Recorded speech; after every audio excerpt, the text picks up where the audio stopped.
Hello বন্ধুরা, দেখো আমি একটা নতুন রেসিপি নিয়ে চলে এসেছি। সঙ্গে করে দেখো আলু ভাজার মতো আলু, গাজর, পেঁয়াজ কুচি, লঙ্কা কুচি, রসুন কুচি আর আদা কুচি নিয়ে চলে এসেছি। আর এই দেখো কাঠখোলায় ভেজে নিয়েছি সুজিটা, আর বাদামটা ভেজে নিয়েছি তেলে। মোটামুটি দেখো সবগুলোই আমি তেলের মধ্যে ভেজে নিলাম একে একে। দেখো বেশ যখন সেদ্ধ হয়ে এসেছে, ঠিক শেষ মতো আমি এই ভেজে রাখা সুজিটা দিয়ে দেবো, আর এই বাদামটা একসাথে দিয়ে নেবো, একটু নাড়াচাড়া করে নেব। তারপরে দেখো বন্ধুরা, নাড়াচাড়া যখন একটু করে নেওয়া হয়ে গেল, তারপর জল দিয়ে নিলাম আন্দাজ মতো। মানে ওই 1 গ্লাস হবে আন্দাজ, আর সুজিটা আমার ছিল 250 গ্রাম, তাই 1 গ্লাস আন্দাজ জল দিলাম।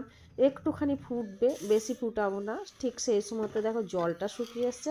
আমি ঠিক 50 গ্রামের মতো চিনি দিলাম, বেশি দেব না।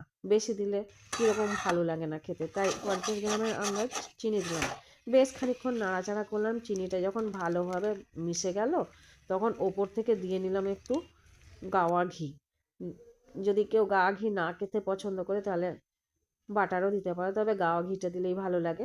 আর এলাচ, লবঙ্গ, দারচিনি যদি কেউ তেলে ভাজার সময় দিতে পারে, খেতে ভালোবাসে, তো দিতে পারো, খুব সুন্দর খেতে লাগে। এটা কি বলো তো, হয়ে গেল আমার একদম রেডি। এটা হচ্ছে সুজির পোলাও, বা যে যেমনভাবে বলে।